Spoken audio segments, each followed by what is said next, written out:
And last time I did I'll take those out. Next, not a little bit, but don't close. You're not moving. I know. I don't want all that.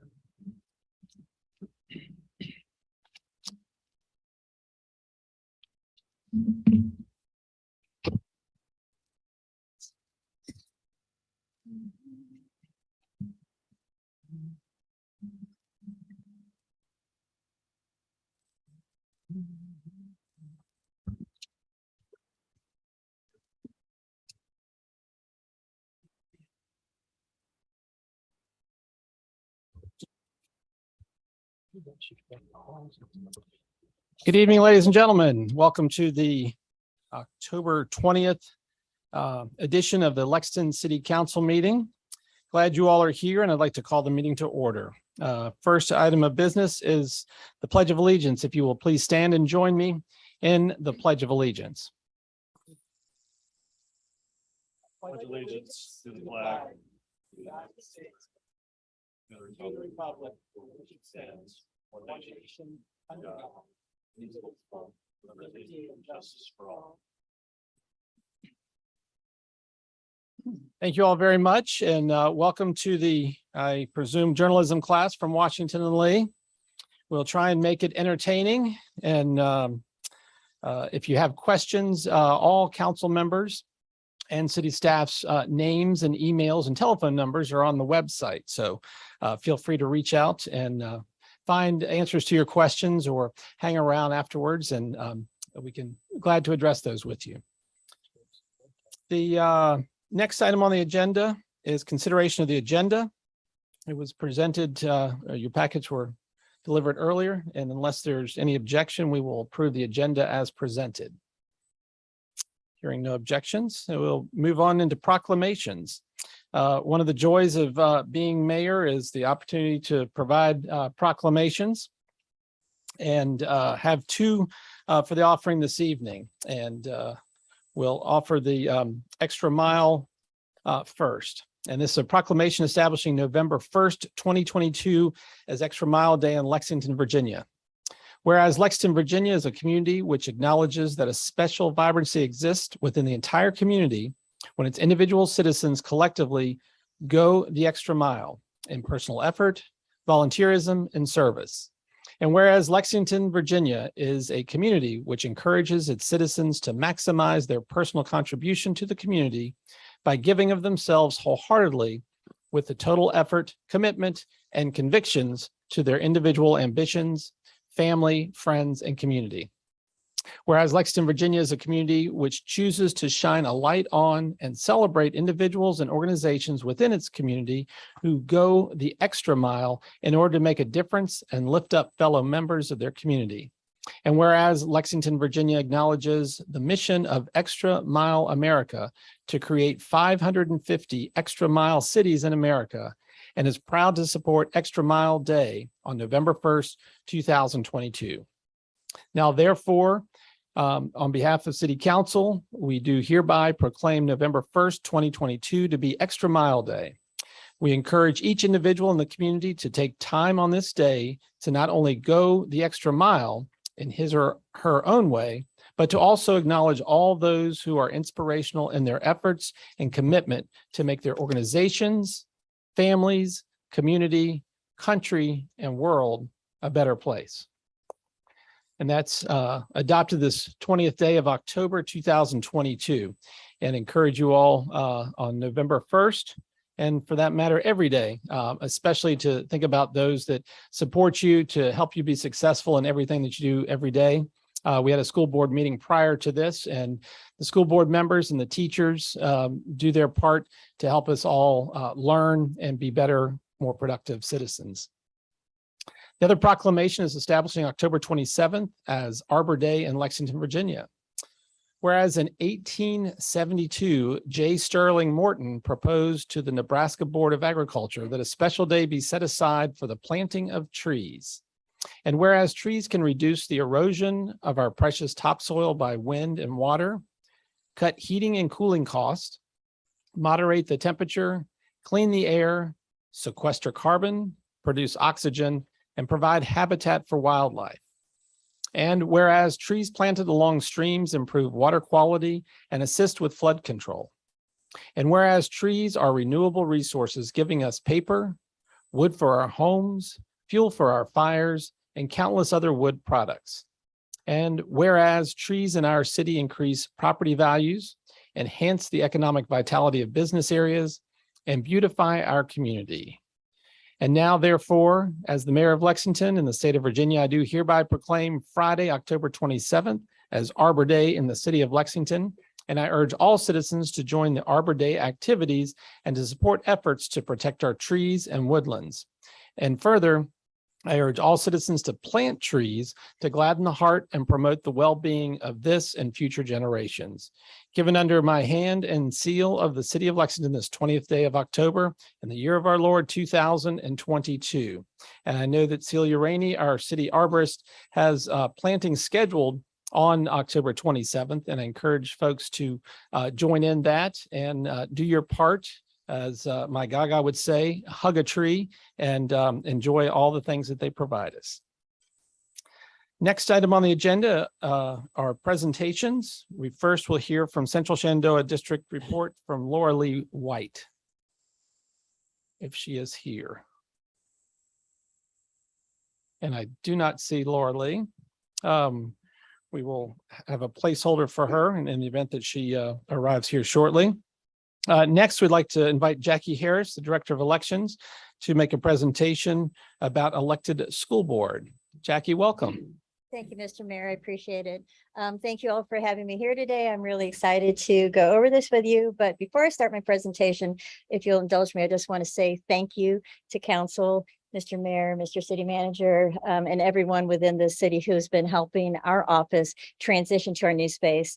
We get really nice compliments from the voters every single day. We've had 361 voters come through the office so far, and I'm honest in that every single day we're hearing good comments from the public. So extend my thank yous for that to start my presentation. What I'm going to go over today is just a brief overview of what would happen if indeed we have a transition to an elected school board if the referendum is passed on this November's ballot. Basically, what we're going over is what the current configuration looks like, how we would transition, and what would happen with candidacy for office if indeed we have elected school board members. By introduction, in general, we did have a member of the public who put a petition forward to the local circuit court. And once that was in place, that meant that petitions could be circulated in the community, and that individual needed to collect 414 valid signatures in order for the referendum to be placed on the ballot. Those signatures came to our office, and we indeed did certify that they met the criteria to move forward with that. Once we turned over those petitions and a certification to the court then ordered that the ballot item be placed on this November's ballot. Since it's not a regularly scheduled item on the ballot, it's considered a special election. So if you see our ballot title in November, it says general and special elections. And the special elections part is indeed the referendum that appears on the ballot. So our current configuration, right now, our current configuration is established by the Code of Lexington. It's section 344A, which basically establishes that we have a 5-member school board and that they are appointed for 3-year terms, and those are on a staggered term basis. And what that looks like right now these are our 5 terms. And you can see that we have 1 member whose term expires in 2023. We have 2 that expire in 24 and 2 that expire in 25 under the current configuration. If we were to have the referendum pass on this November's ballot, that would require changes to how we would perform the election of these school board members. So basically, the first step would mean that we need a change to our charter. Charter changes are governed by Virginia Code. It's Title 15.2, Chapter 2. So you can look there. But basically, it's saying before we can change the charter, we need to go to the General Assembly. The General Assembly, in order for us to move in that direction, you either need to first hold a local election where the public authorizes you to go to the General Assembly to seek a charter change, or go through a public hearing process that can also be used to let the public, approve that this go to a charter change. The charter change would need to go into the next General Assembly session and pass there, or you have to kind of repeat the process of the approval to have the charter change made. In addition, once we change charter, we would need to change the code of Lexington. Again, that chapter 340 currently spells out that that these are appointed school board members and they're serving 3-year terms, and that would be changed as well. So if we move into an elected school board, there's a number of code sections which would govern how we would move forward. Those, in Title 22.1 of the Code of Virginia kind of explains how we would establish this. So the new school board would have exactly the same number of members as the existing school board. That's by code. So you would remain with a 5-member board. They would be elected at large unless the city chooses prior to that election to actually adopt school districts.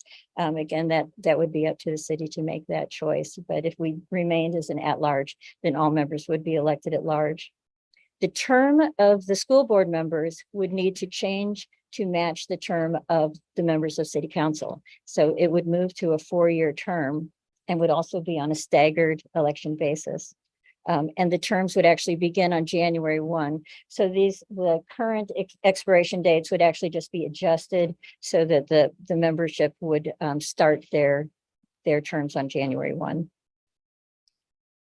As far as the timing of it, elections would be held at the same time as members of council. So the first election that would happen should the referendum pass in this year would be 2024. At that point in time, we would elect 3 members of the school board. And 2026, you would elect the remaining 2 members of the school board. And that's based on, and because of the timing of when people would come off the board, those first 3 members would again be the ones held by Molly Fox, Michael Saunders, and Catherine Chester. And then the second election would be Tim Diet and Tammy Dunn.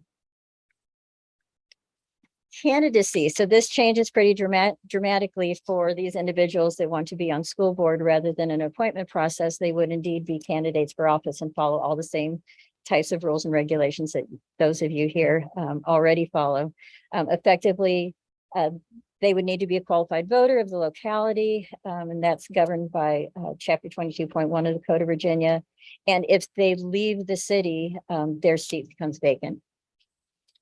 There's restrictions on who can or cannot be a candidate for office, and there's just a long list and a list of exceptions that are delineated in the code. But effectively, it's the same qualifications. It can't be someone who is an employee of the school board. It can't be someone who's related to someone in the school board. It can't be someone who's a city officer. There are some exceptions to that, but we did want to clarify that people who are currently sitting members of the school board may also become candidates for office if they are otherwise qualified to run. The code does require that these candidates run as independent candidates, so they would go through the petition process to have their names placed on the ballot. They would not be the nominee of a political party, and that's by Virginia code.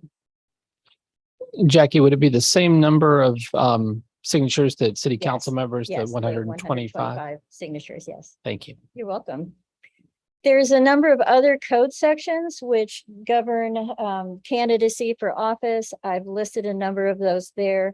It would include things like campaign finance reporting, everyone's favorite, and it just basically how to file the statement of economic interest, the declaration of candidacy. You guys all know what I'm talking about. I won't bore the public with it, but there's a lot of paperwork involved, and they would be filing with our office and then with the Virginia Department of Elections as appropriate. So these are some of the chapters that would govern that portion of the candidacy. And other than that, I would refer people who are considering a run to go to the Virginia Department of Elections website. There you can find the candidate bulletins, which really clearly delineate if you are a school board candidate, exactly what the steps are. who you file with, what you need to do in order to do that.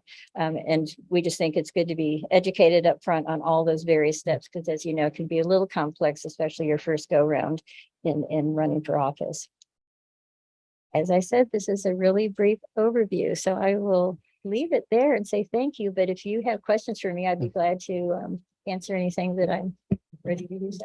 Mr. Ziegler. I have a question, just so I'm clear on the timeline, and maybe so the public's clear on the timeline. If it passes in 3 weeks and we choose to elect our school board, the first time that we would elect a school board is on the ballot November 5th, 2024. Correct. And those elected school board members would assume office 1 January 2025. Correct.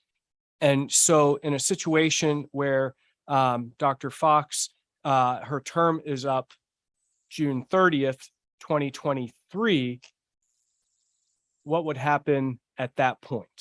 The terms are actually extended. So the code says that if you have a sitting member and we're transitioning from an appointed to an elected, the terms actually extend to that next election by code. So in, Dr. Fox's case, we potentially could be asking her to serve several more, a year and a half longer, I guess. Correct. And if there was an opening, then we would address how a vacancy is filled. And in that be- transition. and even if and so for the individuals most recently appointed, like Timmy Dunn and Dr. Diet, they're being asked to serve until January 1st, 2027. Correct. So their terms would turn into 5 or 6 year long terms. They were Correct. just appointed. So if these individuals would say, you know what, I wanted to serve the community for 3 years, and I previously served for 3 years, and they choose not to turn this into a 10-year commitment, or would we be having special elections and off election Would years? not have like a preemptive special election at that point in time, and I'll ask that the city attorney, address this as well. But to my understanding, that would be considered a vacancy in the position prior to it becoming a fully elected position, and we would address a vacancy as you would now. And that would be by appointing someone? Okay. Just wanted to get that timeline out so that folks can plan ahead for Sure. 2025 and 2026, Just to be clear, so if that happened, if we had to appoint, or the city council had to appoint, that appointment would last until the even year election or the next November's election. I guess what I'm asking, will there ever be a school board election on odd years?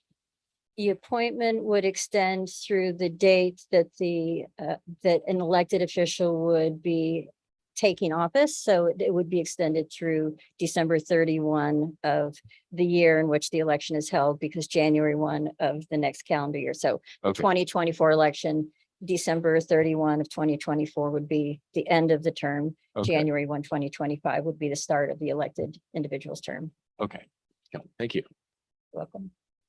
Jackie, along those same lines, assuming it passes, it's fully implemented, and 10 years down the road, someone gets elected and then for whatever reasons, leave the city of Lexington in the first year of their service. What's the process at that point for filling that vacancy?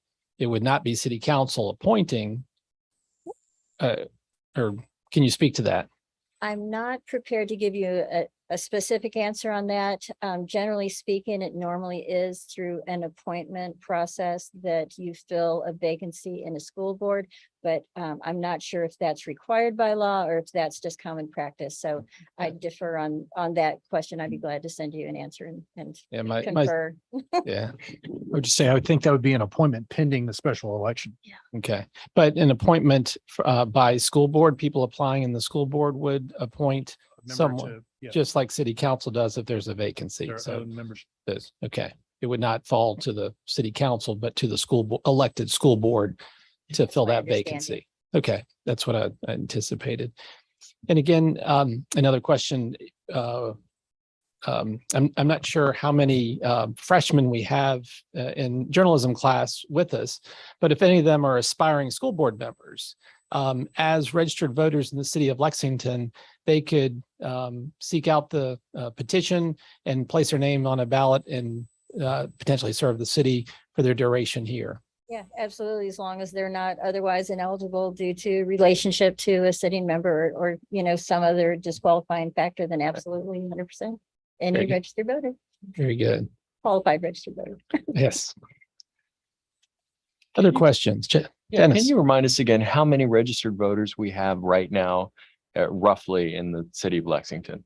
I think at last look, that was 4,159.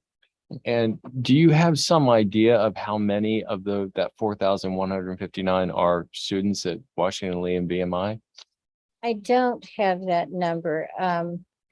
We can estimate that. So certainly we know the people that are, you know, registered to vote at 498 BMI parade. And we know certainly some of the student housing that's named student housing for Washington and Lee, but people who are off, you know, off grounds, off campus housing, there's not really a way to distinguish those from other voters. Thank you. You're welcome. Any other questions from council? Well, just to follow up on that same question there, would you know the numbers that are associated with those two categories that you just mentioned? At the moment, no, I don't have those numbers, but we can do a quick sort on our database and I Yeah. can come up with those numbers. and I'd certainly appreciate provide that them. number. Yeah. Thank you. There's about 280 kids registered at 489 or 498 Parade Avenue. And most of them graduated 4 to 5 years ago. So the data of having 4,300 registered voters may be off just a little bit. What I can Yeah, do but- to clarify that is pull out those that are active registered voters, meaning we've not received any notification that voters moved from the address and that they're not currently in an inactive status that we're required to keep on the books through 2 federal elections before we can remove them under federal law. Right. And you just sent out postcards to verify the secondary purpose. Primary purpose was to verify that it was a good name and a good address. And you didn't get any back or whatever ones you did get back by mail, because I noticed it said on mine, return service in there to do that. And so then that would help refine the voter list and improve it as well. I don't remember in years past that postcards were sent out locally. Is this a new thing? That was related specifically to redistricting. So we did an in-house mailing in prior to June. And the purpose was to inform voters of their new legislative districts under the redistricting. And we did take those that came back to us as undeliverable and put them in that inactive status. The state then followed up very recently with a secondary mailing that they had been ordered by the court to do a statewide mailing of redistricting information. So the small postcards that most recently came out came from the Virginia Department of Elections. And again, those return pieces are coming to us. So any piece of mail that gets returned to us by the post office is undeliverable. We mark that in the statewide system and it puts that voter on a confirmation notice to place them on an inactive status. If that makes sense. Oh, it does. I used to live in a state where the registrar of voters was required to send a postcard to a fourth of the voters every year. So every 4 years, theoretically, you'd canvass all of it and start the same process. If the postcards came back, you then be sent a notice. And of course, if the postcard came back, where's the notice going to go? But officially, so it was done. And so Virginia hadn't been doing that. So this was associated strictly with redistricting. Correct. Thank you very much. Mr. Ayers? Yeah, you said roughly 4,100 registered voters in off-year elections. Like, what is the turnout typically? Like, I thought it was like 2,600. Is that about right? Or so? When I'm looking at our numbers right now, I think we're on pace, and this is just my own prognostication, but I'm looking at something in the 50-something% turnout rate based on the type of turnout we're seeing at the moment. Okay, so roughly 2,000 voters. Okay, all right, thank you. And you're getting close to 10% where the voters already voted. You said it was 361. Correct. And those are our in-person voters who have come in and taken advantage of the early voting, as most people call it, but the in-person absentee. We've received back another 140 or so ballots that were mailed to voters at their request. So we've had So it's- another. So we're getting close to that 10%, just throwing a number out. That's correct. Jackie, thank you again for being here. More importantly, thank you for the work that you do as registrar and the upcoming election and the long day that you will have. I anticipate if there are students in the audience that would like to participate in the voting process, we are always looking for, guides or election officials to assist with the election day process. So I don't know if you'll get extra credit from your professor, but give it a shot. Call Jackie and she can tell you the opportunities that are there for that. Thank you. Thank you all for having me. Thank you for being here. I've been alerted that the doors of the building locked. I'm not sure exactly at what time, but Laura Lee was actually here, but couldn't get in the building along with some students. So Laura Lee, we actually await your presentation. Welcome and come on down. And our apologies to students and to you who were locked out, but thank you for not going across the street to get sushi. I was unaware there was sushi across the street. Yes. So let's see what that is like afterwards. I do have some handouts I'm happy to provide. Thank you. Can you guys hear me okay? Pull a little closer to you there. Oh. Yeah, it moves. All right. Good evening. Thank you guys for having evening. I appreciate it. As I've already been introduced, my name is Laura Lee White. Look closer. Oh, that's much better.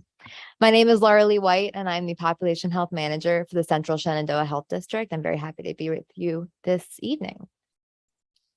Excellent. Just a quick reminder of the health district and our boundaries. The Central Shenandoah Health District encompasses the localities of Rockingham, Harrisonburg, Stanton, Augusta, Waynesboro, Lexington, Buena Vista, Rockbridge, Bath, and Highland. So quite a big jurisdiction there. Thank you. Our mission, of course, is to protect and promote the health and well-being of the residents of the Central Shenandoah Valley. And we are, of course, a part of the Virginia Department of Health. So today I wanted to give you a brief overview of the status of the Central Shenandoah Health District and our services that we currently have. As you all might be aware, with COVID, a lot of our focus really was on the COVID-19 response, and therefore we did have to scale back on some of our other services that were available to the public.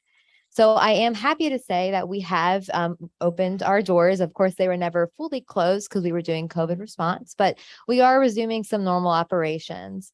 In particular, in the Lexington Health Department, we are offering our adult and childhood immunizations. Our clinics are the first and third Monday, as well as the second and fourth Thursday.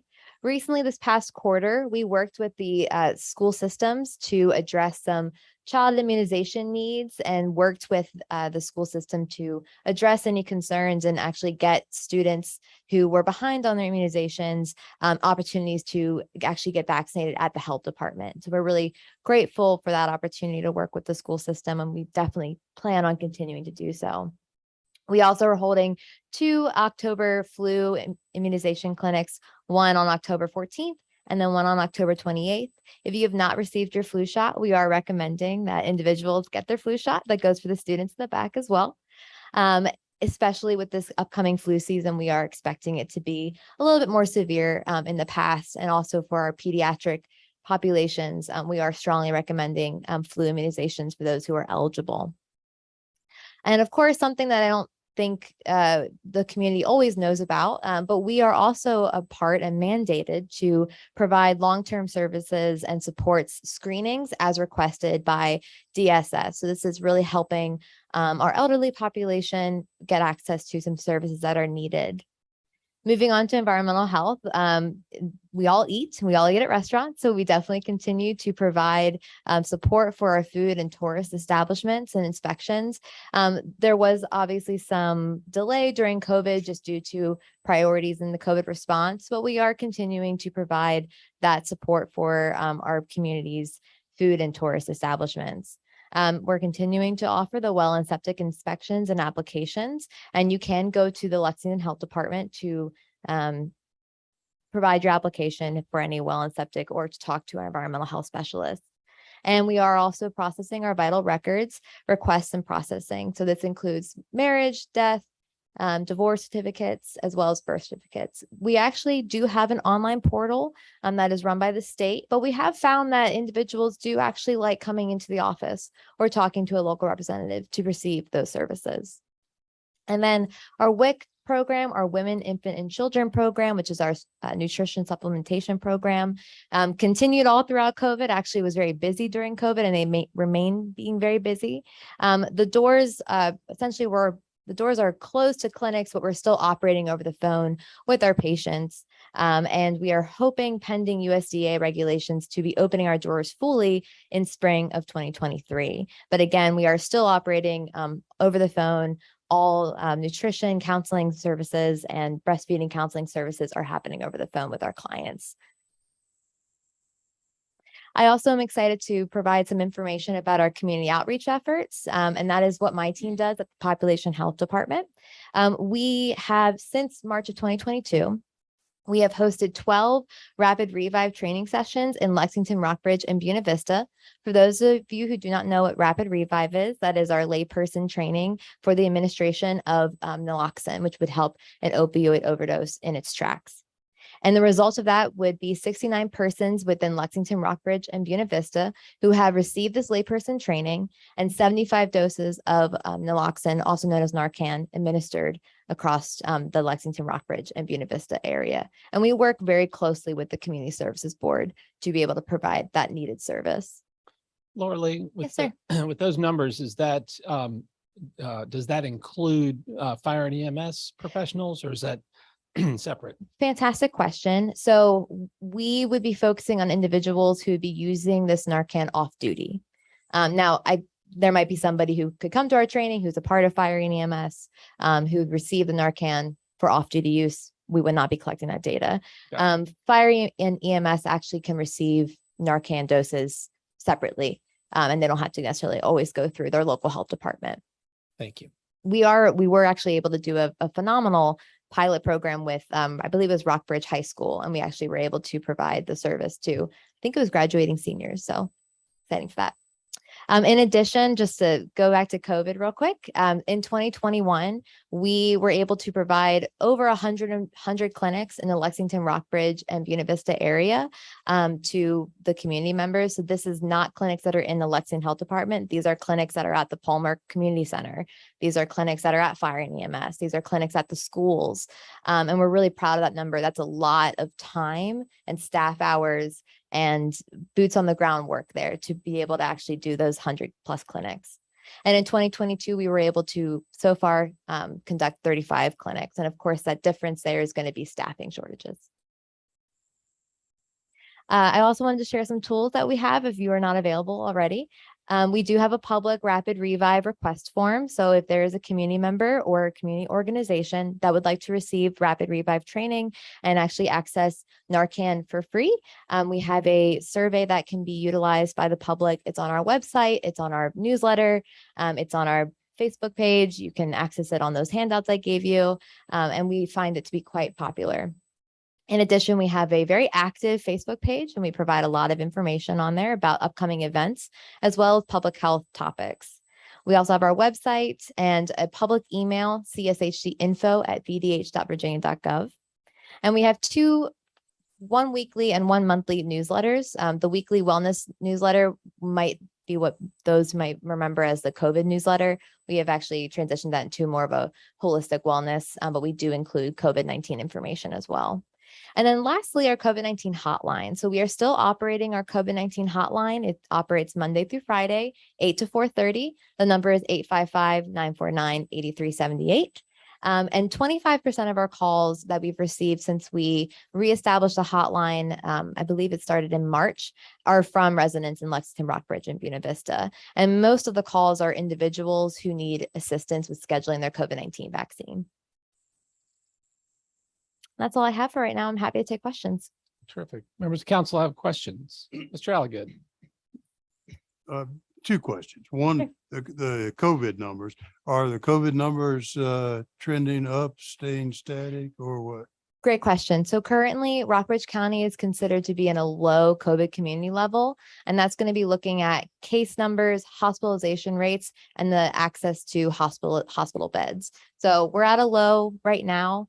We are coming down from a slight, I don't want to say surge is a little bit of a strong word there, but we are coming from an increase of cases.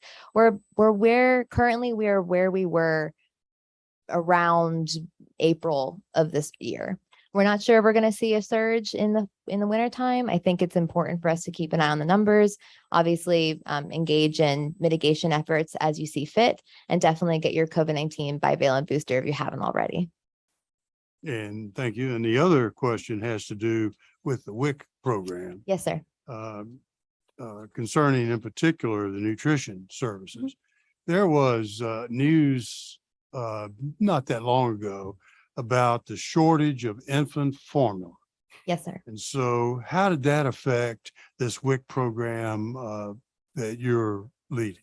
Absolutely. So first, I must say I'm not the one who leads it. We have an amazing WIC coordinator who I want to give kudos to. Secondly, the infant formula shortage is still a problem. And we actually have many community members and families up and down 81 and really across the nation who are significantly impacted by the infant formula shortage.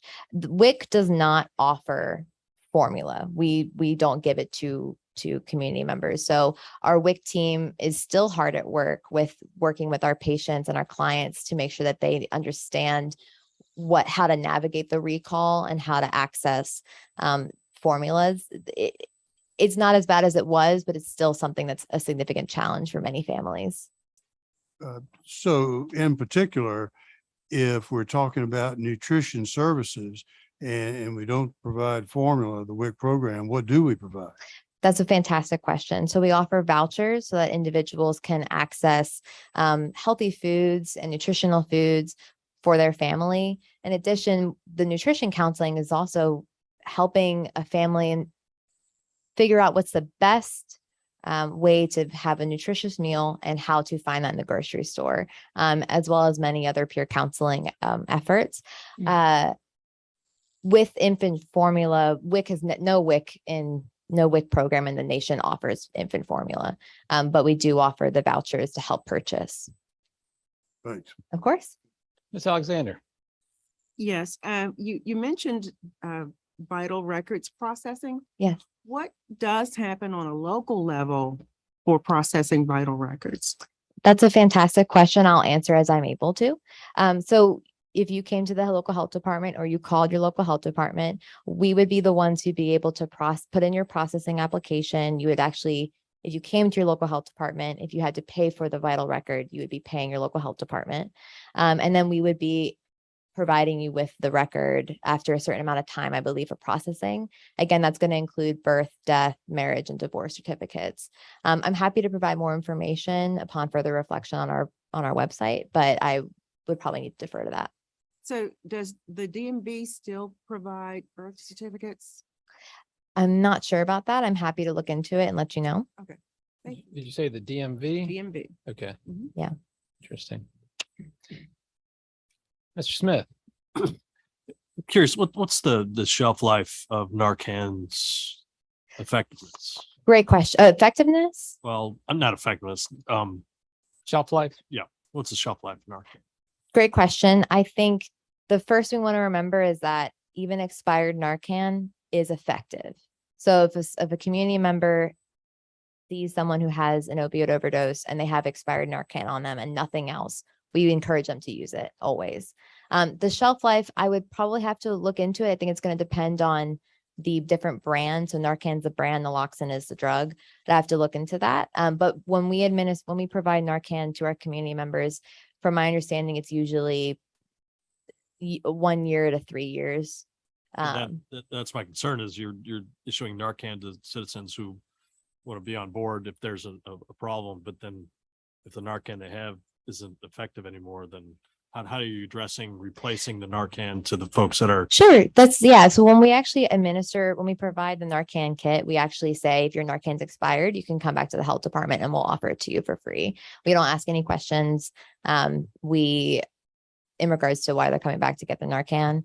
I would have to look into how long Narcan what the shelf life is. But again, we do really recommend that if you have expired Narcan and someone is experiencing an opioid overdose, to use it because it is going to be effective. It's going to be more effective than nothing. Right. Okay. Thank you. Of course. In using the Narcan, is there some official reporting requirement? Not if you see an overdose and you administer it. We at the health department have to report what doses we give out. Okay. And there is an encounter form, like when you get any medication. Mhm. But in regards to Narcan was utilized with an individual experiencing an overdose, there isn't necessarily a record. That being said, if you're administering Narcan to somebody who has an overdose, it doesn't mean they shouldn't go to the hospital. They definitely still need to receive medical treatment. It's just slowing it down. And eventually there might be an opportunity for them to actually go back into an overdose. So Minimizing the damage. yes, Dr. Cornegay served our community very well, especially did. through COVID. And I'm grateful for you being here in person. I think we met through a Zoom call advocating for people to get their COVID-19 shots a couple years ago. Has Dr. Cornegay's position been filled? Do we have a new director? Unfortunately not. So we currently have an acting health director. Her name is Dr. Elaine Perry. She's actually in Richmond, which is why I'm here instead of Dr. Perry.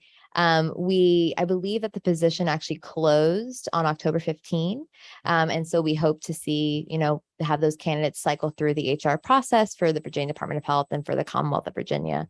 Hopefully we'll see a candidate real soon. Central Shenandoah Health District is not alone in having an absent health and not having a health director. It's unfortunately a issue across the state. Absolutely. I know it's been challenging to fill those positions. They are not easy positions to serve. No, indeed not. You mentioned that on October 28th is local health department. At the Lexington Health Department, yeah. Okay, at 300 White Street. So students, citizens, anyone who doesn't have their flu shot, do you make an appointment? Just walk in? Yeah, we would like that you call to make an appointment if possible. Okay. And in addition to receiving your flu shot at the health department, you can also go to a local pharmacy if you'd like. You can go to your primary care doctor. But we are offering that flu shot clinic. Now, once after October 28th, we still offer flu along with our routine adult immunizations and pediatric immunizations, but just for a specific day where you can go and get your flu shot on the 28th is when we're doing that. Terrific. Yeah. And COVID boosters. And COVID booster. Yes, and our COVID bivalent booster, absolutely. Terrific. Laura Lee, thank you for being here and thank you for the service that you provide our community in the past. And your enthusiasm is infectious and we're very grateful for all that you provide for our community and for being with us tonight. I appreciate it. Thank you so much. I'm going to leave my business cards with Janie as well in case anyone wants any follow-up questions. Terrific. And the good news is if the doors are still locked, you can get out and we'd welcome you to stay for the remainder of the meeting, but understand if you'd like to travel home. Thank you. I appreciate it. Have a good night. And that goes for our registrar and her team as well. You're welcome to stay, but if you'd like to go, you may do so. Next item on our agenda are public hearings. The first hearing is consideration of request from Lee Merrill to allow a dwelling on the first floor of building located in the C1 zoning district. And I'll call on Arnie Glazer, our planning director. Good evening to you all. We do have two land use public hearings for you tonight. The first one is a conditional use permit for 10 South Randolph Street. Excuse me. As you know, dwelling units in the C1 zoning district are by right in the second and higher floors, but they are a conditional use permit for the first floor. First floor residential units should not be visible from a public street, and if the building fronts on a public street, the residential portion of the first floor shall be required to be shielded by office or retail space or a lobby that maintains a commercial appearance. The applicant Lee Merrill requests to divide the first floor with an office space fronting South Randolph Street and a dwelling unit behind the office space facing east. Planning Commission held a public hearing on the 22nd of September, unanimously recommended the requested conditional use permit with one condition. On your staff report, you see in the first 2 pages, pictures of the front of the building as well as a location map. Going over to page 3 of your staff report, those are the conditions of issuance for a conditional use permit that you're familiar with. We have the items A, B, C, and D, and there's also a bit of language in number 3 to consider for each and every conditional use permit. As I mentioned, Planning Commission made a recommendation, and that recommendation came along with a condition that says the uses and layout of the first floor of the subject building shall be in substantial compliance with the Lee Merrill Architects floor plan dated August 31st, 2022. And the designated office suite shall not be used as living, sleeping, or storage space. That was brought forward because it's very similar. It's actually the same wording as you've seen in a previous conditional use permit for first floor dwelling unit, and that was further up north on Randolph Street. That was about 4 or 5 months ago. We included in your packet, as we always do, the minutes from the Planning Commission meeting. As you see, there was no public comment. We also did not receive any questions or concerns or comments in writing or phone call for this particular item. And perhaps the most interesting part of this is really the floor plan. So the last page of your staff report, it didn't print out so great for me, but hopefully it looks a little bit better on your tablets there, that the floor plan is divided in such a way that you will see facing Randolph Street, a 400 square foot office suite and completely blocking the residential dwelling unit behind it. So it does meet the zoning criteria for first floor dwelling units in the C1 zoning district. Happy to answer any questions. Am I right? This building is on the market currently, right? Or there's a sign up recent. It has sold. Okay, sold. Okay.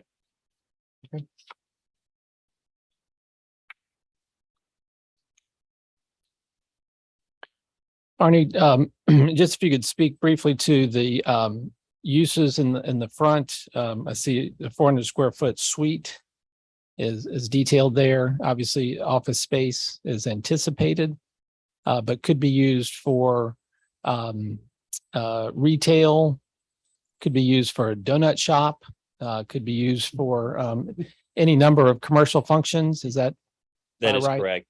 As was read in the requirements, there are simply just limitations that the rear unit be shielded by office, retail, or lobby space. So any of those things would meet that requirement, yes. Okay. And to access the residential piece of it, am I seeing that on the north side of the building, there's a path that would allow access behind the iron gate? That is correct. And that's why we try to provide you with 2 photographs, even though it's largely hidden by that tree. But on the left, on the first page of your staff report, looking at the front of the building off to the left-hand side, which is the north side, you do see an access or a pathway to that left-hand side that takes you into the dwelling unit towards the back of the building. And it may be in here and I'm just missing it. Is there any parking requirement associated with this? Not in the C1 zoning district, no off-street parking requirement. Okay. Is there an expectation of where residents would park? Or that's really not our concern? Not so much, but thankfully there is parking nearby. They can either make an agreement with the folks directly behind, which is the Rockbridge Area Historic Society, to potentially park in there. There's space, maybe not overnight space, but there's space available in the parking garage as well. Okay. Thank you, sir. All right. Thank you, Arnie, for that presentation. Any other questions from council? Hearing none, I would like to open the public hearing for this issue of the consideration of request from Lee Merrill to allow dwelling on the first floor of a building located in the C1 zoning district. Is there anyone here who would like to speak to this issue? Hearing no one, I'd like to close the public hearing at 7:48 and ask for council's consideration. I'll move to approve conditional use permit number CUP 2022-07 to allow a portion of the first floor of building located at 10 South Randolph Street in the C1 zoning district to be used as a residential dwelling unit with the following condition: uses and layout of the first floor of the subject building shall be in substantial compliance with the Lee Merrill Architect floor plan dated 8/31/2022, and the designated office suite shall not be used as living, sleeping, or storage space. Second. Have a motion and a tie for the second. Thank you all. Any discussion? Hearing none, a roll call vote. Mr. Smith? Aye. Ms. Strawn? Aye. Mr. Ayers? Aye. Mr. Ziegler? Aye. Mr. Alligood? Aye. Ms. Alexander? Aye. Motion carries unanimously. Thank you all very much. Lee, good luck and have fun with the modifications. Next item is public hearing and consideration request to change the use allowed at 200 Generals Lane from administrative office use to a student health center. Arnie. Mr. Mayor, I think several of us are going to recuse ourselves because our spouses work at WNL. Very good. For the students, anytime council members have a conflict of interest or a perceived conflict of interest, we acknowledge that. And if they're not able to participate because of their conflict, ask them to step down from the dais. And the three charming faces left up here will hear this issue and cast the vote. This is a public hearing for a conditional use permit, and Mr. Mayor, as you mentioned, the building at 200 Generals Lane is designated on the WNL campus master plan for an administrative office use. It is a request on their behalf to relocate the student health center to that property. And that's a change of use, obviously, from a health center, from a office use to a health center. So they're asking for a conditional use permit. And as you're aware, also changes to master plans can be either handled through an amendment to the entire master plan or individually through a conditional use permit. And it is a conditional use permit that's being requested this evening. The location map just gives you an idea where on campus this is very close to the library. You see a picture on the second page. It's that two-story building in the foreground. Again, I refer you to the conditions of issuance for conditional use permits, A through D, and a little bit of language in number 3 as well. There was a planning commission public hearing held on September 22nd, and it was unanimously recommended for approval by a vote of 3-0. Staff also makes a recommendation in favor of the request. As we do with all applications, you see the minutes there from the planning commission meeting. And in that case, we did have one particular public comment, but received no other public comments, written telephone calls about this particular request. Happy answering other questions. And worth noting, the public comment was in support of the request. Members of council have any questions for Arnie? Hearing none. Thank you, Arnie. This time, I'd like to open the public hearing and consideration or public hearing for the request to change the use allowed at 200 Generals Lane from the administrative office use to a student health center. Is there anyone here who would like to speak to this issue? Seeing and hearing none, I'd like to close the public hearing at 7:52 and ask for council's consideration. I move to approve conditional use permit number CUP 2022-06 to allow the building located at 200 Generals Lane to be used as a student health center. Second. Thank you, Ms. Alexander and Mr. Ayers for the first and second. Any discussion? Hearing none, a roll call vote. Mr. Alligood? Aye. Mr. Ayers? Aye. Ms. Alexander? Aye. Vote is unanimous with Smith, Strawn, and Ziegler stepping down and recusing themselves. Thank you all very much. I'll invite you all to come back. And next is public hearing and consideration of ordinance 2022-10, an ordinance that incorporates the budget amendments for the fourth quarter of fiscal year 2022. Stimulating information that will be presented by our finance director. Jen, come on down. Thank you, and I'll do my best to make it stimulating. So the city of Lexington finished fiscal year 2022 with overall expenses coming in under budget. However, as we discussed at last week's meeting, or I'm sorry, the October 6th meeting, we saw small overages within the health, education, and welfare and leisure services functions. So in order to balance the budget, I am recommending we amend it to reduce appropriations within general government administration by 21,000 and judicial administration by 15,000. And then, and then community development by 46,000. Then increase the appropriations in health, education, and welfare by 32,000 and leisure services by 50,000. And I do want to take a moment to point out that when you look at ordinance 2022-10, it may appear at first glance that the city's expenses surpassed revenues.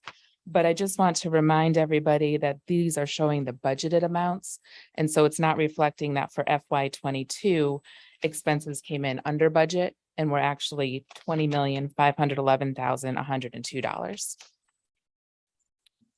In the school fund, they this year saw an increase in revenues over what had been budgeted due to funding that was made available to them in response to the pandemic. So I am recommending appropriation of $531,467 of those funds to be allocated as outlined in the briefing here. Lastly, within the utility fund, the expenses finished under budget. However, like in the general fund, we saw overages in the administration, water operations, and non-departmental functions, but we had savings within wastewater operations. So I'm recommending we amend the budget to decrease wastewater operations and increase the other three categories.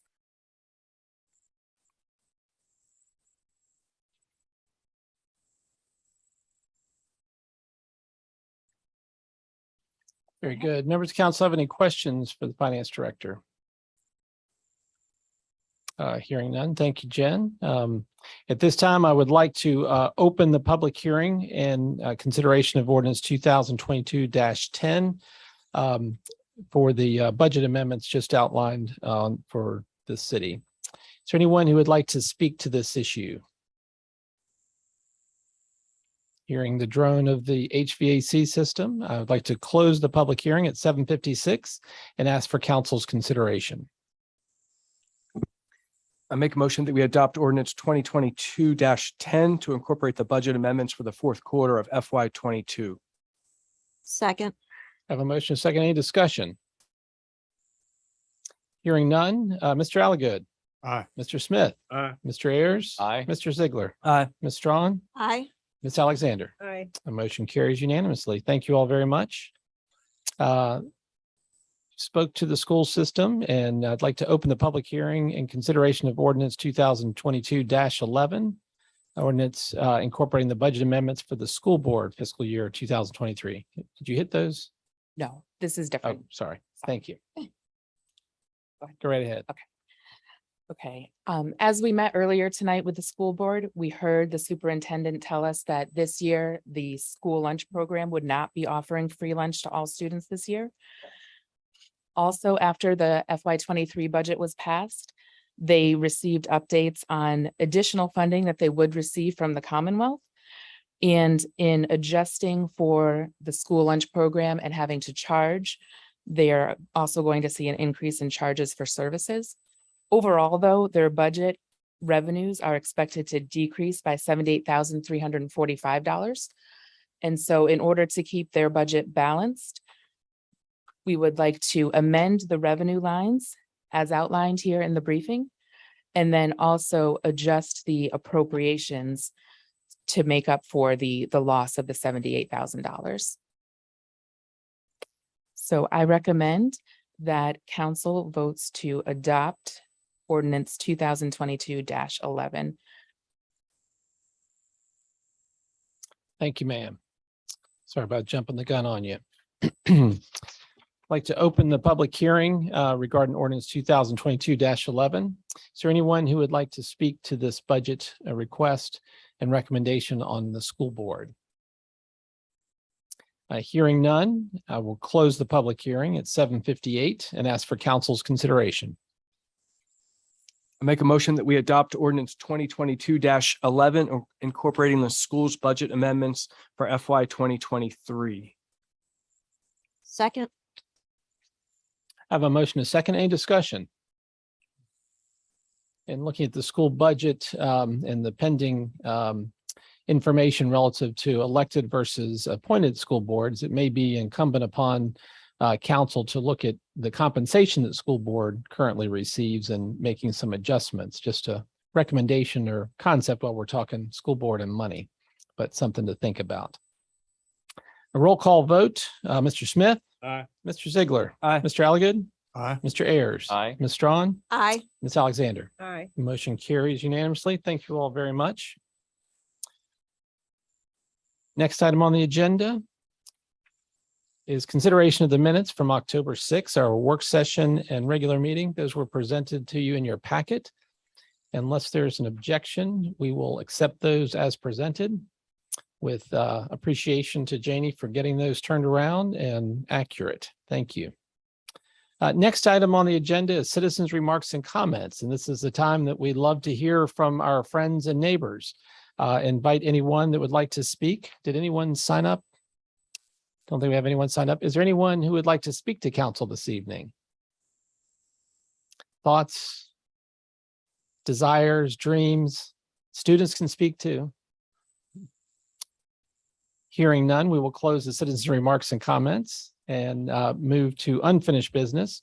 And I'll call on the city manager. Mr. Mayor and Council, the only item on unfinished business is the noise ordinance, and that is just being held so we can finish up the ordinance with the city attorney, but it will be on a future agenda. It's just a placeholder at this time. Still work in process and great input as we reviewed, I think at the last meeting, and great input from council and members of the community. So look forward to that as it becomes available. Next, boards and commissions, Blue Ridge Resource Authority, Mr. Smith.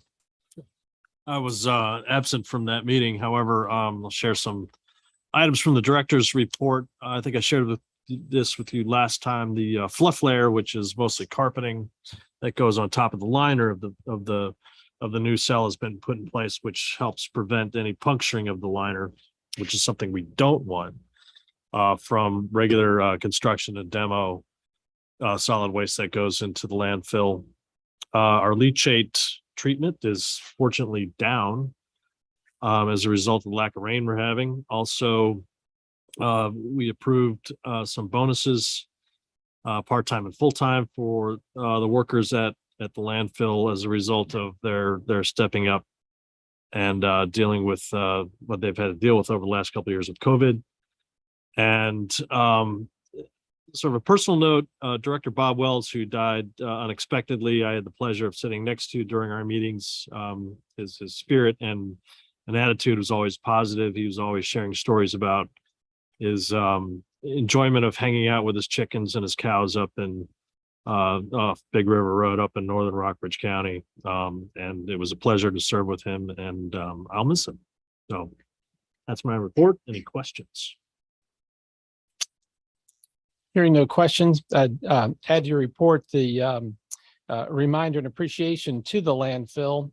Our Public Works and team collected the trash, and the trash was dealt with at the landfill without any pause or hesitation, which was the genesis of the bonus distributed to them. And it was also reported along the lines of good news and common sense. There was rain and there was a tarp, and some of the employees worked to get that water onto soil as opposed to creating more leachate. So good things going on at our landfill, which is known as Blue Ridge Resource Authority. Thank you, Chuck, for that report. Main Street Lexington, Ms. Strawn. Sure. Main Street Lexington met on Tuesday, October 11th, and Main Street the staff worked with Dominion Energy and the merchants on West Nelson Street to coordinate the scheduled power outage that occurred Monday, October 10th, due to a pole replacement. The businesses on the block between Blue Sky Bakery and the Palms closed for the day as a result of the outage. And Rebecca Logan provided a generator for the businesses, and the outage went smoothly. The fish at the pet store all had aerators because of the generator.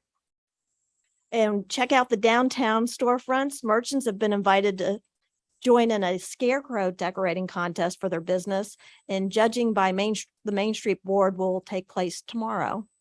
And save the date for downtown trick or treating on Monday, October 31st from 3:30 to 5 o'clock p.m. That's all I have. We pray for sunny skies and warmer temperatures. It's like nothing you've ever seen before. And Main Street, obviously, Grand's has advertised in the newspaper that they have a moving sale, and rumors are rampant that they're closing the shop, Grand's Home Furniture, and that I heard tonight at Business After Hours that the building's actually under contract. Don't know that for sure, but do you have anything from Main Street That's all Lexington? I've heard. And other than that, there hasn't, Rebecca's asked them, and that's all she's gotten, is that it's under contract. Gotcha. Great. Thank you very much. I think they've been around since 1986, if I read correctly. So changes on Main Street.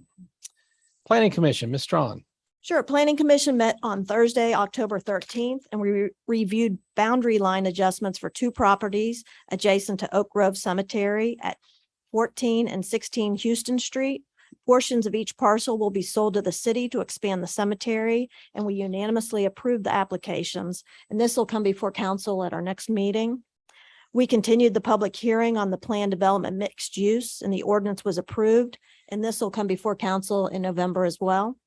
And the Green Infrastructure Group has finished their plan, and they will present that to the Planning Commission in November. And then at some point, Planning Commission would like to arrange to have a work session with council to review that plan, to get council's buy-in on the plan as well. And so Blake Chester will contact you to coordinate that in the future.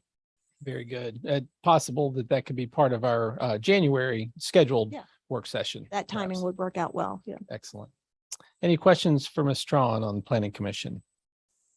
Thank you, ma'am. Regional Tourism Board, Mr. Ayers. Thank you. The board won't meet actually until next Wednesday, the 26th, when we'll be reviewing applications for the most recent round of regional tourism sponsorship application program. But did want to mention a couple items. First, the 5K mounted police gallop race at the Virginia Horse Center that was supposed to be held this Saturday has been postponed to the spring. Just want to make sure people are aware of that. Regional Tourism and Rockbridge Outdoors got word from Virginia Tourism Corporation that we are eligible for another $20,000 Drive 2.0 grant. This one focused exclusively on outdoor recreation. Like previous Drive 2.0 programs, one of the requirements to receive this grant is an in-person workshop to decide how these funds should best be spent locally. And I will be lobbying for something at Jordan's Point Park. I think that would be a good use of the funds. But we are planning tentatively a all-day workshop with the Tourism Board and Rockbridge Outdoors members on Wednesday, December 14th. And that's my report tonight. Thank you, Mr. Ayers. Any questions? Mr. Smith. The note I have from Gene, that drive grant is actually $30,000. Well, we have my understanding was it was 20 and there's a 50% match. So we have to put in. Okay. I could be wrong. I'll double check. I'll double check, but I'm pretty sure she said 20, but maybe I'm mistaken. Either way. Yeah. Real cash. Raro, Mr. Ziegler. The RARO Board of Directors has not met since our previous meeting. However, if any individuals would like to sign their kids up for basketball, even though the deadline was a few days ago, please still sign up. And then I believe I neglected to mention at our last meeting that at our council's last meeting that we welcomed Paige Owens back to the Board of Directors.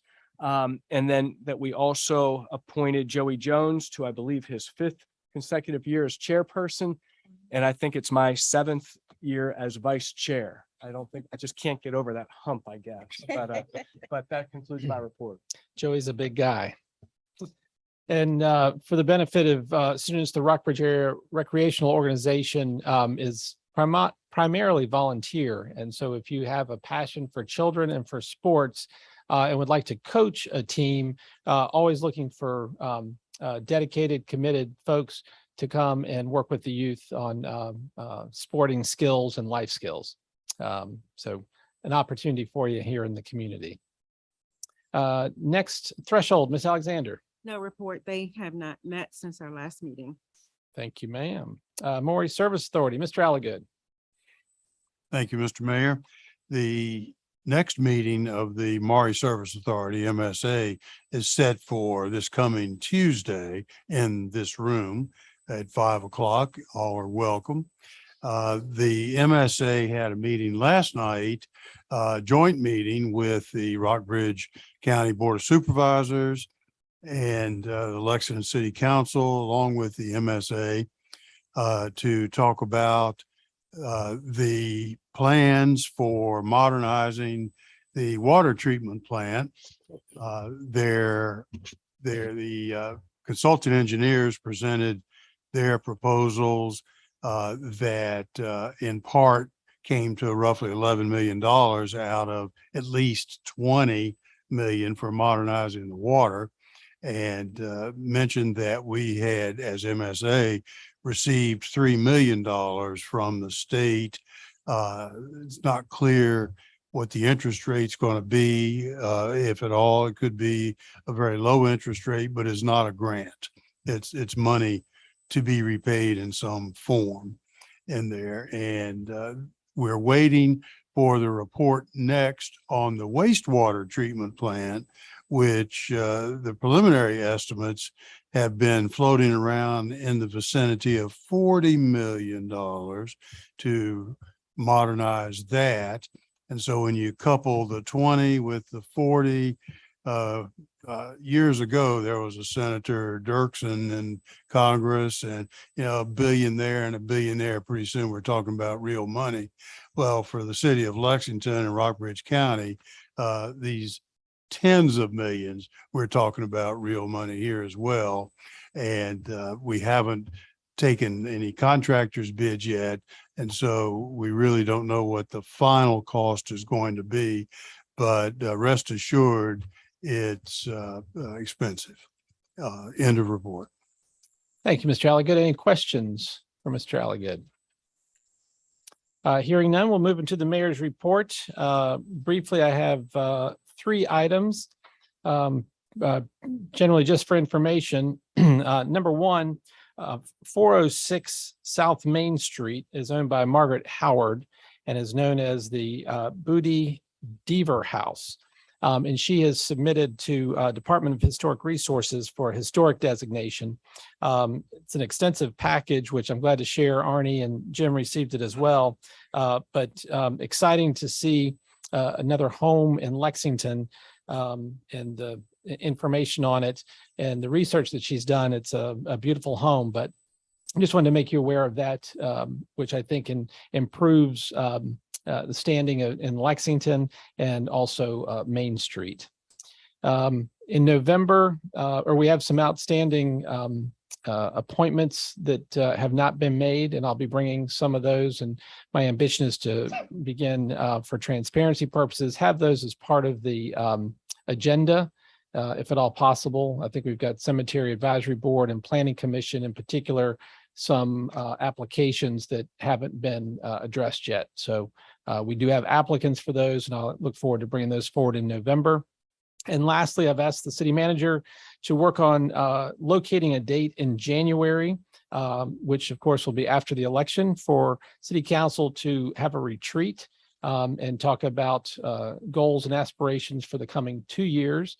Dennis is exempt from that meeting. You're welcome to attend, as is all the public, but I just wanted to alert you that there'll be likely a Saturday morning or evening. If you have a preference, Jim welcomes your feedback on that as he works to select a date for a retreat. And that is all I have. And I'd like to call on the city manager for his report. Thank you, Mr. Mayor. Just a few updates on some of our departmental and other activities. In the police department, due to several current vacancies, the department will begin implementing acting positions of lieutenant and corporal. Sergeant Paget will begin a stint as acting lieutenant, and Officer Stockdale and Lewis will stand in as acting corporals.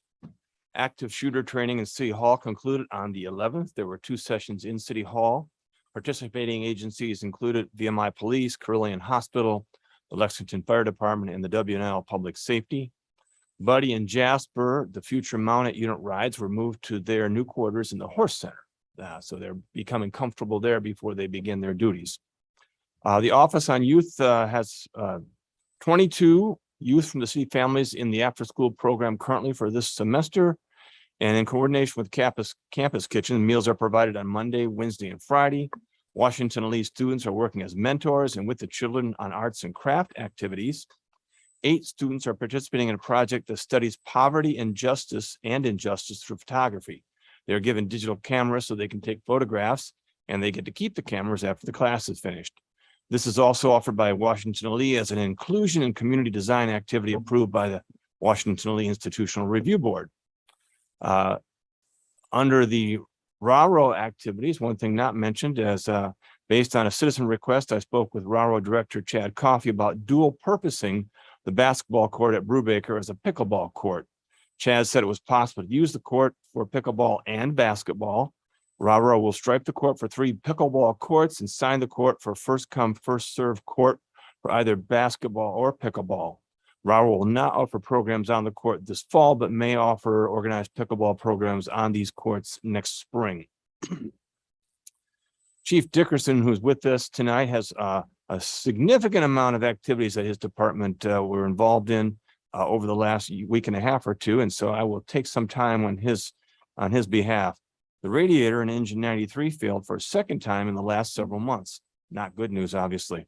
Engine 93 is a 2013 engine with only 31,511 miles. The first repair was only $3,255, and this current one is a bit more at $10,553. The engine will continue to be out of service until midweek in this coming week, until the repair is made.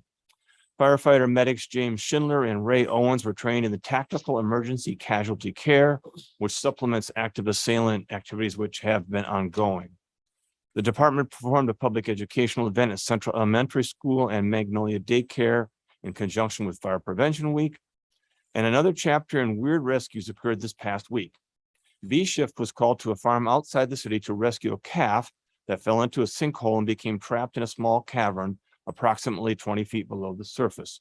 The calf was successfully reunited with mama. The department responded to a call for natural gas odor in an apartment above a business on West Nelson Street. When they arrived, they found that the carbon monoxide levels were 30 parts per million, which can be a serious health risk. Due to his mother's insistence, the resident had just purchased the CO detector, and it went off as soon as he took it from the box. So it had been a problem in there for quite some time, perhaps. Lieutenant Clemmer and Ramsey and firefighter EMT Bowden attended the Virginia Fire and Prevention Conference in Waynesboro to continue their fire inspectors training. Chief Dickerson attended an online summit held by the U.S. Fire Administration on science and the fire service. Topic of the summit was the continued study of the time required to leave a burning home. The summit concluded that it is increasingly necessary to leave your home as quickly as possible should a fire occur. And this is because with the increasing scope of synthetic materials and furniture, toxic fumes are increasing danger in a fire situation. And Mr. Mayor, Council, that's all I have unless you have questions. Members of council have questions for the city manager. Hearing none, thank you very much, Jim. And we'll move into the city attorney's report. Got another chunk of money for the opioid settlements of, I believe, between 15 and 16,000. So that's already ready to be used for abatement activities. That's really the only thing I have of substance that directly related to the city. I will update you all on the issue I brought up at the last meeting in terms of what's going on in circuit court with me on a separate private matter. For those of you in the audience who are not aware, I'm not a full-time city attorney. I also have a private practice separate from my representation of the city.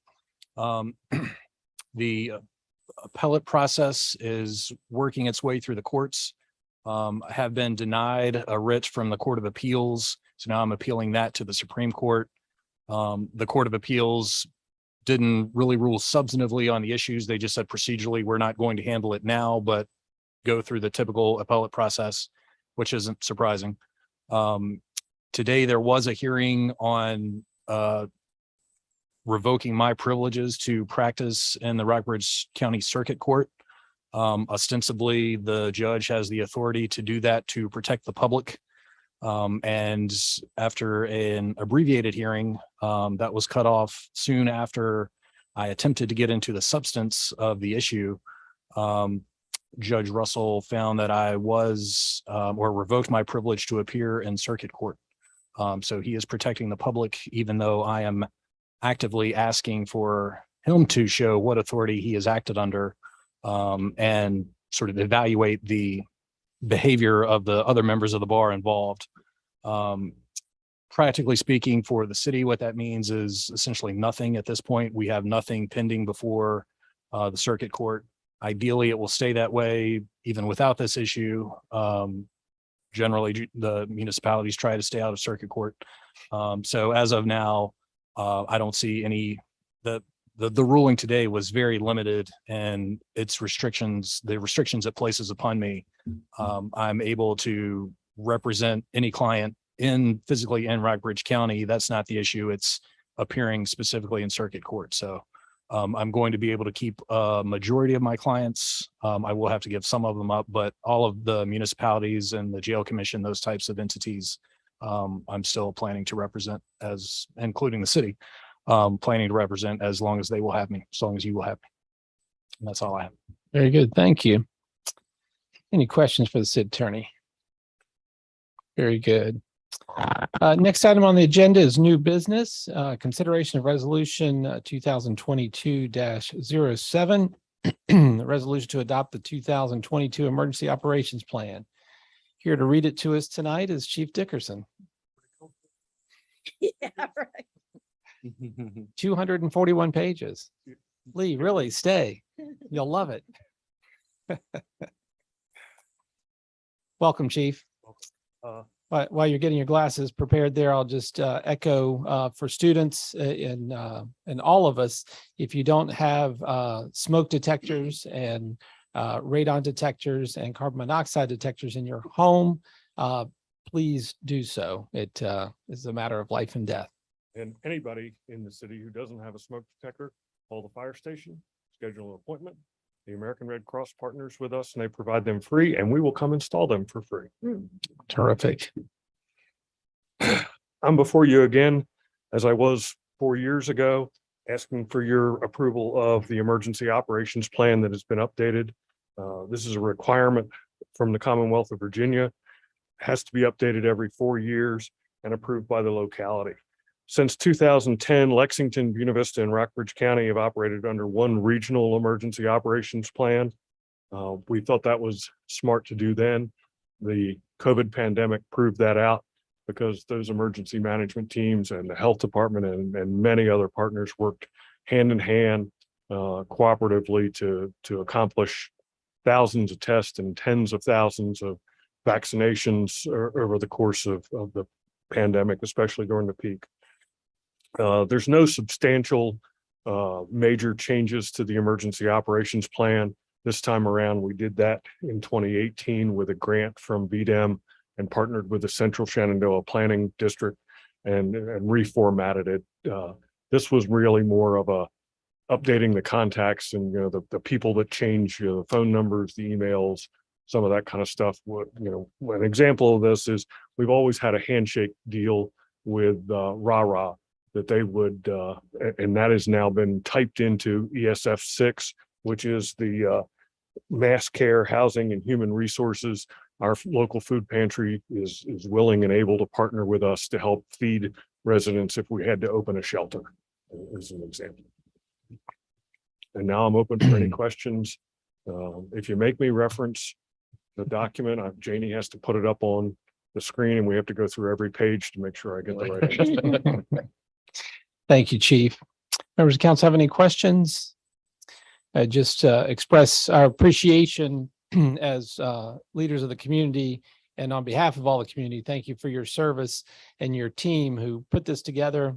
May you never have to implement it, but thank you for organizing it and the success you've had in implementing it with our regional partners and keeping our community safe. So thank you. With that, I would ask for council's consideration. I make a motion that we adopt resolution 2022-07 and the emergency operations plan as presented. Second. I have a motion, a second, any discussion? Hearing none, roll call vote. Mr. Ayers. Aye. Mr. Smith. Aye. Ms. Strawn. Aye. Mr. Ziegler. Aye. Mr. Alligood. Aye. Ms. Alexander. Aye. Motion carries unanimously. Chief, thank you for all you do for our city, and I hope that the equipment keeps operating properly. Sorry to hear about the radiator. The bad news is we're down to one running fire engine. The good news is I got pictures late this afternoon and the cab and the body have been fabricated for the new aerial ladder truck. It's pretty ugly looking plain aluminum welded and beaten, pounded and sanded, but the left-hand body side with all the compartments minus the doors, the right-hand body side and the cab are done. Fantastic. Waiting to move on to the next step where they'll be mounted on frame rails, and we're still hopeful for a January final inspection. January 23, and delivery. I'm not sure I want to put a year on it because some January. Fair enough. And this is that $1.8 million fire truck. Exactly. And of course, the firehouse is open for tours for students that may have an interest in the firehouse or just curious what it looks like, or want to pick up an application to volunteer, or come and research the 241-page documents. You're welcome to do that as well. So On the $10,500 radiator replacement that's going to happen, the vendor credited us 100% of the $3,200 radiator rebuild that they did in the spring. terrific. Try to get a little more out, but couldn't. Thank you. Thank you. Next item on the agenda, a briefing regarding a track trail MOU. And I'll call on the city manager for that briefing. Thank you, Mr. Mayor. As I shared with City Council in a previous briefing, the Rockbridge Outdoors Program has received a grant from the Rockbridge Community Health Foundation. In my briefing, I said that was the Blue Ridge Foundation. That's not correct. It's the Community Health Foundation. And their vision is to put 3 track trails in our area. Track Trails is a program of the Blue Ridge Community Foundation to try and get young people into parks, outdoors, physically active and away from their electronic devices. The lead organization, Rockbridge Outdoors, received this grant and has nominated 3 trails locally to become track trails. One would be in Glenmorey Park in Buena Vista, one would be here in Lexington, the Woods Creek Trail, and one would be the Cyrus McCormick Farms Trail. When I was approached by Rockbridge Outdoors, they indicated they'd like to see the city portion of Woods Creek Trail put into this track trail. And after some conversation, it was decided we should contact our partners, Washington and Lee and VMI, to see if they would also participate and collaborate and all have the entire trail put into a track trail. And there was agreement that that would occur. So we are putting together a MOU collectively that is very similar to the MOU that was put together for the Natural Bridge State Park Track Trail. I believe that will be approved by those organizations and entities. The difference between a track trail, if you will, and what we see at Woods Creek Trail is really very minimal. If people are going to walk on the trail, recreate, identify with nature and the outdoors, there won't be any additional real maintenance obligations. There won't be any additional liability or operational changes. The only real change will be that there will be a kiosk at Jordan's Point Park and one near Waddell Elementary School where educational materials will be placed for the people who are walking on the trails. There'll be some QR codes so that the young people can look at those kiosks and determine once they've gone through that trail that there may be others close by that they could get on. And there are some incentives on social media and certain things like that from the Blue Ridge Parkway Foundation to incent young people and their families to go to a track trail, see something interesting in nature, something educational, and then go on to the next one so that they have some good, healthy activities. So there is essentially no cost to the city. It's an operational item that we cover routinely anyway, so there's no operational change. I bring this just to you for the opportunity to update you and the community and make sure that we all understand that this is a real important opportunity for everyone in our community and our visitors to get out, get good exercise, fresh air, and get into nature a little bit instead of staying, again, too connected to our electronic devices. So I'm not asking for any approvals or anything else this evening, just the ability to update you on this and answer any questions you may have. Well, if you're trying to get away from the electronic devices, how are you going to check those QR codes? Well, they all carry the phone at least for a bit, but while they're walking, hopefully they're not plugged into it. Who's maintaining the kiosks? I see that Rockbridge Outdoors is installing them. Will they be responsible for just maintaining them? We'll be responsible for the maintenance, and the brochures are also part of the package, if you will. And I think we get brochures for somewhere between 3 and 4 years. The MOU itself is only for a 3-year period of time, but we can opt out at any point in time. It's really a very voluntary program, collaborative program, just to try and incent positive activities. Just to add on that a little bit, go to kidsinparks.com. That'll help give you a very broad and extensive background on the track trails program and where they're located, mostly along the eastern seaboard. But when you get to this region, it's just Natural Bridge. And I'm looking forward to seeing Marl Creek and Foxtrot Trail and the Woods Creek Trail added to those. In an RO meeting yesterday, Park Director Jim Jones at Natural Bridge sort of was like commenting, okay, you bring your kids to Natural Bridge to the track trails, and after about 6 or 7 times, like, where else can we go? So that kind of leads off into these new installations, and also addresses directly the wellness initiative that the Rockbridge Community Health Foundation has implemented, and this just fits right in one of the successful criteria that we put in to get this grant awarded to this program. Thank you, Mr. Smith. Anyone else? Thank you for that briefing, City Manager. The next item on the agenda is carryover request from Rockbridge Regional Jail Commission, and we'll call on Finance Director. Welcome back. Thank you. This will also be exhilarating. So Lexington, Rockbridge County, and Buena Vista have been the primary source of revenue for the Rockbridge Regional Jail Commission. And we support them through monthly per diem reimbursements. Monthly expenses fluctuate, but are generally in the neighborhood of $400,000. The jail fund does not have an operating reserve, and the timing of the revenue receipts versus expenses coming due does not always align. The county is the jail's fiscal agent, and so they have found themselves in a position where they either have to front the expenses or delay payments to vendors, which has caused some vendors to refuse to do business with the jail. In FY22, all 3 localities over budgeted what we thought our expenses would be for the jail. So in meetings together, it's been proposed that they fund an operating reserve to enable the commission to better manage their fiscal affairs. For Lexington, we over budgeted $79,000 that we thought we'd spend in FY22, but did not. If this gets approved, the commission will specify the total reserve balance each year in its adopted budget. And should the commission ever get to a point where they're able to generate sufficient reserves on their own, we would receive our initial funding back. And then, as you can see here in the briefing, Rockbridge County would contribute $240,000, Lexington the $79,000, and Buena Vista $74,000.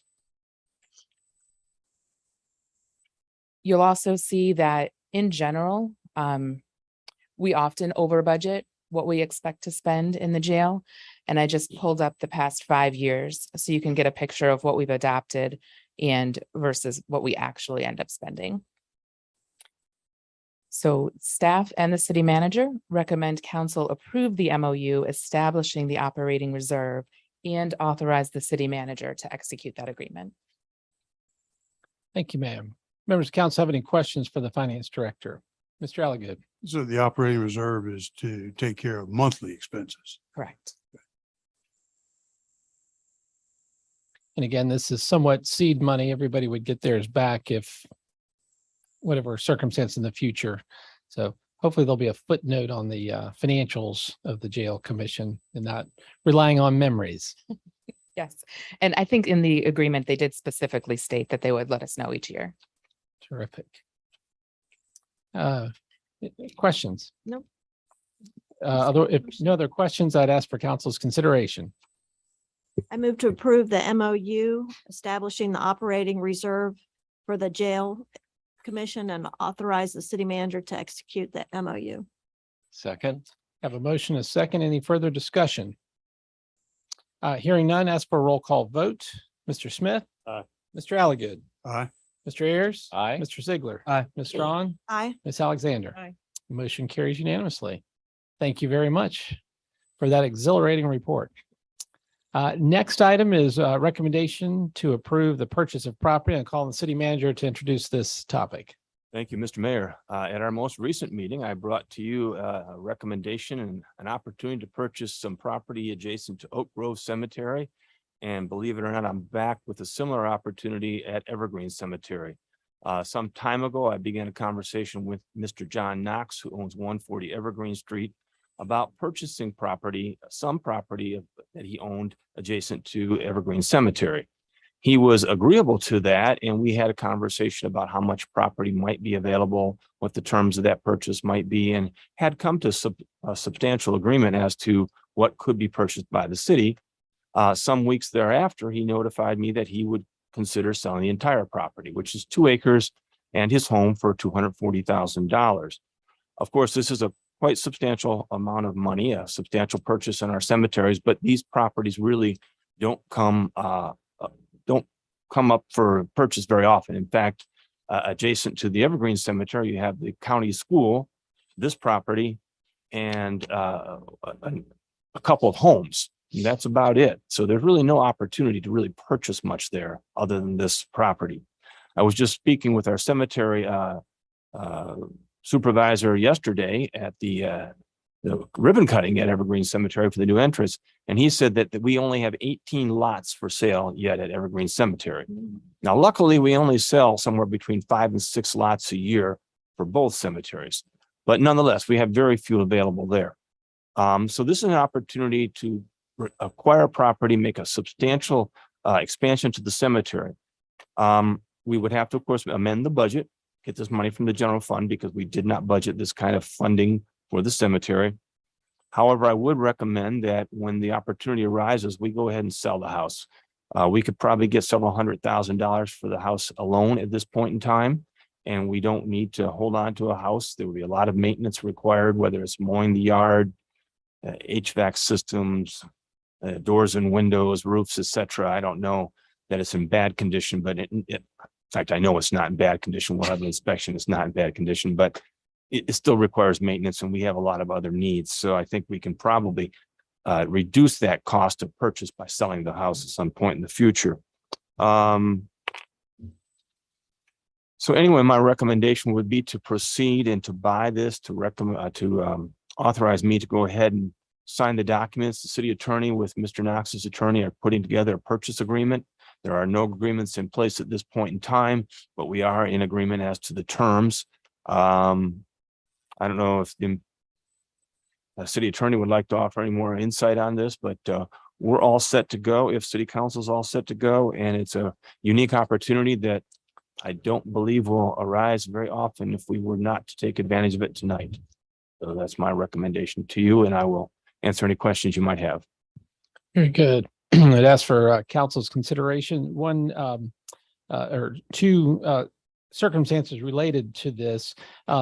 Just for the record, it is Evergreen Place is the actual name of the home. The report shows Evergreen Street, and it wasn't detailed, but is implied that the purchase would take place utilizing fund balance.